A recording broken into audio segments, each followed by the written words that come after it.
আসসালামু আলাইকুম প্রিয় ভাই বোনেরা, আপনারা দেখতে পাচ্ছেন আমি এখন আসছি আমার স্বপ্নের দ্বীপ ভোলা চর কুকরুমুখী আইল্যান্ড। আমি এখন আছি চর কুকরুমুখী আইল্যান্ডের ডাকাতিয়া খাল নামক একটা জায়গা। আপনারা দেখুন আমার পিছনে ডাকাতিয়া খালের অপূর্ব সৌন্দর্য এবং এর পাশে রয়েছে বিশাল বালুর বালুর ধুম এবং সমুদ্র সৈকত। তো যতই দেখি আমি ততই মুগ্ধ হই।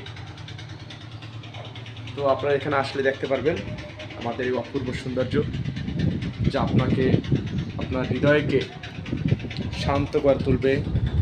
এই অপূর্ব সৌন্দর্য এবং এই নিরিবিলি পরিবেশ আমাকে সবসময় মুগ্ধ করে। এই জন্যই বারবার আসি, আমার ভোলা চর ঘুরতে আসি, বারবারই এই অপূর্ব সৌন্দর্যের প্রেমে পড়ে যাই। তো আপনারা আসুন, আসলে দেখতে পারবেন আমার এই অপূর্ব সৌন্দর্য, আমার এই ভোলা চর আইল্যান্ডের অপূর্ব সৌন্দর্য।